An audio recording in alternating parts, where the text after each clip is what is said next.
नमस्कार साथियों, आप सभी को स्वतंत्रता दिवस की हार्दिक शुभकामनाएं। तो आइए देखते हैं सी टेट का बाल विकास का प्रैक्टिस सेट नंबर 10। इसमें 30 अति महत्वपूर्ण प्रश्नों को लिया गया है जो प्रीवियस ईयर परीक्षाओं में पूछे गए हैं। तो आपने अगर हमारा चैनल सब्सक्राइब नहीं किया तो चैनल को सब्सक्राइब कर लीजिए, वीडियो में लास्ट तक बने रहिए और कमेंट करके बताइए कि आपके कितने प्रश्न सही हुए। देखते हैं प्रश्न नंबर 1। विकास की गति में व्यक्तिगत विभिन्नता होती है, फिर भी एक नमूना यानी कि पैटर्न होता है। विकल्प ए अव्यवस्थित, विकल्प बी अप्रत्याशित, विकल्प सी क्रमबद्ध व व्यवस्थित, विकल्प डी एड़ी से चोटी तक। तो जो विकास की गति है उसमें व्यक्तिगत विभिन्नता होती है और फिर भी एक जो पैटर्न होता है वो कौन सा होता है? तो विकल्प सी सही हो जाता है, क्रमबद्ध व व्यवस्थित विकास की गति होती है। प्रश्न नंबर 2, जीन पियाजे के अनुसार अमूर्त चिंतन की क्षमता किस अवस्था में विकसित होती है? विकल्प ए संवेदी गामक अवस्था, विकल्प बी पूर्व संक्रियात्मक अवस्था, विकल्प सी मूर्त संक्रियात्मक अवस्था, विकल्प डी औपचारिक संक्रियात्मक अवस्था। तो जो अमूर्त चिंतन की क्षमता किस अवस्था में विकसित होती है?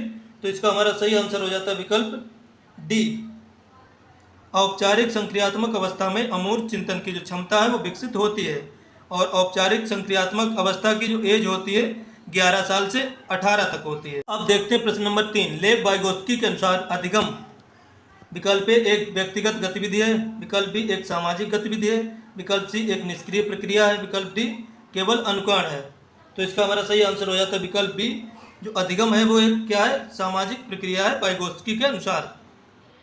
प्रश्न नंबर 4। कोलबर्ग के अनुसार शिक्षक बच्चों में नैतिक मूल्यों का विकास कर सकता है। विकल्प ए धार्मिक शिक्षा देकर, विकल्प बी व्यवहार के स्पष्ट नियम बताकर, विकल्प सी नैतिक मुद्दों पर चर्चा में शामिल करके, विकल्प डी कठोर अनुशासन से। तो इसका हमारा सही आंसर हो जाता है विकल्प सी। कोलबर्ग के अनुसार शिक्षक बच्चों को नैतिक मूल्यों का विकास तभी कर सकता है जब वो उनको नैतिक मुद्दों पर चर्चा में शामिल करेगा। प्रश्न नंबर 5। समावेशी शिक्षा का मूल मंत्र क्या है?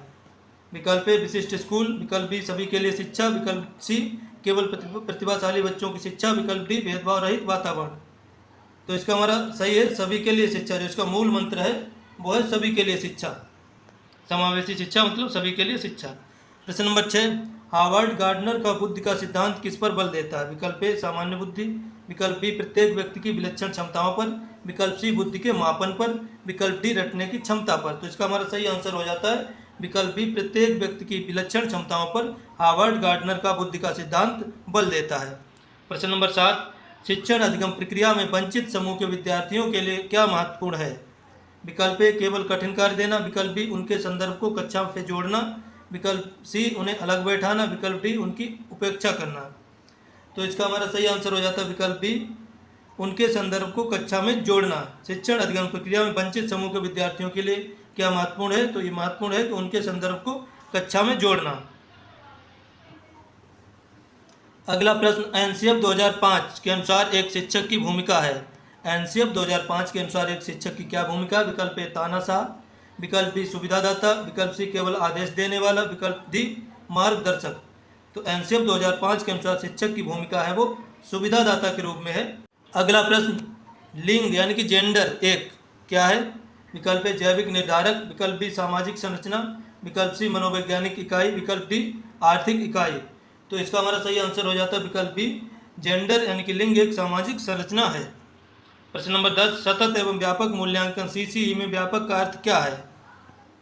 विकल्प ए संज्ञानात्मक क्षेत्र का मूल्यांकन, विकल्प बी सह संज्ञानात्मक क्षेत्र का मूल्यांकन, विकल्प सी संज्ञानात्मक व सह संज्ञानात्मक दोनों क्षेत्रों का मूल्यांकन, विकल्प डी केवल अंकों का मूल्यांकन।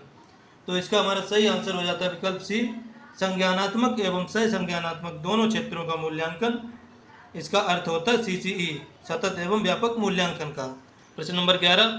बच्चों की गलतियाँ विकल्प ए अधिगम का हिस्सा है, विकल्प बी शिक्षक की विफलता है, विकल्प सी बच्चों की बुद्धिमत्ता दर्शाती है, विकल्प डी दंड का कारण है। तो जो बच्चों की गलतियां होती हैं वो अधिगम का हिस्सा होती हैं। विकल्प ए सही हो जाता है 11 का। बच्चे सीखेंगे तो गलती जरूर करेंगे। प्रश्न नंबर 12। अधिगम के लिए अवप्रेरणा का सबसे प्रभावी रूप कौन सा है? अधिगम के लिए अवप्रेरणा का सबसे प्रभावी रूप कौन सा है? विकल्प ए पुरस्कार, विकल्प बी दंड, विकल्प सी आंतरिक, विकल्प डी प्रशंसा। तो इसका हमारा सही आंसर हो जाता है जो सबसे बड़ी अवप्रेरणा होती है वो आंतरिक अवप्रेरणा होती है। विकल्प सी सही होता है। जब बच्चा बड़ा अंदर से प्रेरित होगा, खुद से प्रेरणा उसके अंदर आएगी, तभी वो कुछ भी काम करने में सफलता प्राप्त करेगा। दूसरा, अगर ज़रा देर के लिए मोटिवेट कर देगा, उसके बाद फिर वो उसी स्थिति में पहुंच जाएगा। मोटिवेशन का कोई प्रभाव ज़्यादा समय तक उस पर नहीं रहेगा। आंतरिक प्रेरणा का प्रभाव रहता है। प्रश्न नंबर 13, एक प्रभावशाली कक्षा में बच्चे शांत रहते हैं, शिक्षक केवल बोलता है, सी सक्रिय भागीदारी होती है, डी बच्चे रटते हैं। तो एक प्रभावशाली कक्षा में क्या होता है, तो इसमें सक्रिय भागीदारी होती सभी की। प्रश्न नंबर 14, निम्न में से कौन सा विकास का सिद्धांत नहीं है? विकल्प ए विकास परिवर्तनीय है, विकल्प बी विकास आनुवंशिकता व पर्यावरण का उत्पाद है, विकल्प सी विकास हमेशा एक रेखीय होता है, विकल्प डी विकास की प्रक्रिया निरंतर है। तो इसका हमारा सही आंसर हो जाता है विकल्प सी, विकास हमेशा एक रेखीय होता है, ये गलत है। विकास हमेशा एक रेखीय होता है, ये गलत है।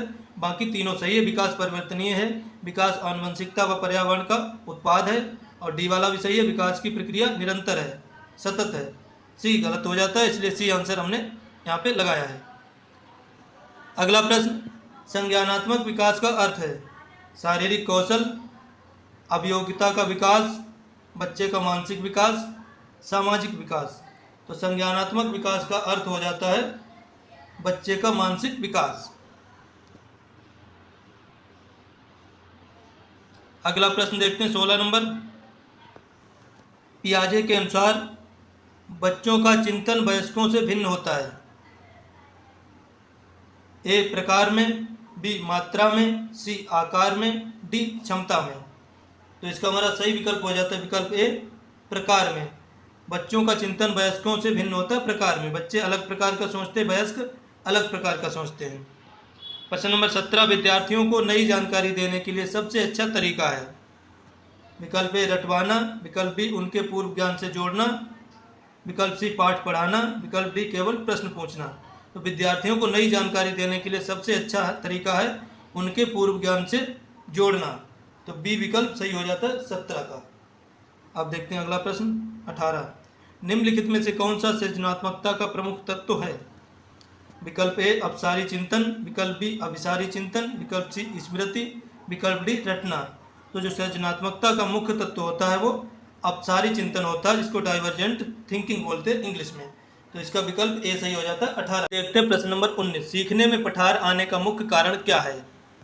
विकल्प ए थकान, विकल्प बी प्रेरणा की कमी, विकल्प सी रुचि का अभाव, विकल्प डी उपरोक्त सभी। तो सीखने में पठार आने का मुख्य कारण क्या होगा? तो थकान होगी तब भी पठार आ जाएगा सीखने में, पठार मतलब रुकावट। अब प्रेरणा की कमी होगी तब भी आ जाएगा, रुचि का अभाव होगा तब भी आ जाएगा। तो इसका हमारा सही आंसर हो जाता है उपरोक्त सभी। तो डी वाला हमारा सही होगा 19 का। प्रश्न नंबर 20, छात्रों में अपराध प्रवृत्ति विकसित होने का मुख्य कारण या प्रमुख कारण क्या है? विकल्प ए अनुशासित वातावरण, विकल्प बी कुंठा व असफलता, विकल्प सी अध्यापकों का व्यवहार, विकल्प डी पाठ्य पुस्तक। तो इसका हमारा सही आंसर होता है विकल्प बी कुंठा व असफलता छात्रों में अपराध प्रवृत्ति विकसित होने का प्रमुख कारण होता है। प्रश्न नंबर 21, बालक के सामाजिक विकास में सबसे महत्वपूर्ण कारक है? विकल्प ए जाति, विकल्प बी वातावरण, विकल्प सी आनुवंशिकता, विकल्प डी भोजन। तो बालक के सामाजिक विकास में सबसे महत्वपूर्ण कारक है वो कौन सा है? वातावरण। सामाजिक विकास में वातावरण का प्रभाव सबसे ज़्यादा होता है। देखते प्रश्न नंबर 22, उपचारात्मक शिक्षण यानी कि रिमीडियल टीचिंग का उद्देश्य है? विकल्प ए छात्रों को डांटना, विकल्प बी कठिनाइयों को दूर करना, विकल्प सी परीक्षा की तैयारी कराना, विकल्प डी होमवर्क पूरा करना। तो रिमीडियल टीचिंग का उद्देश्य होता है कठिनाइयों को दूर करना, विकल्प बी सही हो जाता है। अब देखते हैं प्रश्न नंबर, अगला प्रश्न, बुद्धिलब्धि का यानी कि IQ का सूत्र क्या है? विकल्प ए MA/CA × 100, विकल्प बी CA/MA × 100, विकल्प सी MA + CA, विकल्प डी IQ × 100। तो इसका हमारा सही आंसर हो जाता है विकल्प ए MA/CA × 100 बुद्धिलब्धि निकालने का सूत्र होता है।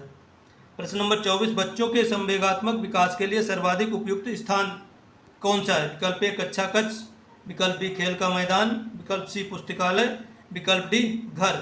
तो इसका हमारा सही आंसर हो जाता है विकल्प ए, संवेगात्मक विकास के लिए सबसे अच्छा स्थान है कक्षा कक्ष। तो 24 का हमारा सही हो जाता है विकल्प ए। अगला प्रश्न देखते हैं, कोहलर के सिद्धांत को क्या कहा जाता है? विकल्प ए अनुबंध का सिद्धांत, विकल्प बी अंतर्दृष्टि का सिद्धांत, विकल्प सी प्रयास त्रुटि का सिद्धांत, विकल्प डी सामाजिक सिद्धांत। तो इसका हमारा सही आंसर हो जाता है विकल्प बी। सूझ एवं अंतर्दृष्टि का सिद्धांत जो है इनसाइट थ्योरी, ये कोहलर का सिद्धांत कहा जाता है। और कोहलर गेस्टाल्टवादी मनोवैज्ञानिक थे। और गेस्टाल्टवाद की बात की जाए तो कोहलर, कोफका, वर्थमर और कुर्ट लेविन 4 मनोवैज्ञानिकों के नाम आते हैं। और इस सिद्धांत की बात की जाए किसने दिया था, तो किसी एक का नाम हो तो आप उसको लगाएंगे, और चारों नाम दिए हो तो आप सभी को लगाएंगे। विकल्प प्रश्न नंबर 26, शिक्षार्थी केंद्रित शिक्षा का उद्देश्य है। शिक्षार्थी केंद्रित शिक्षा का उद्देश्य है।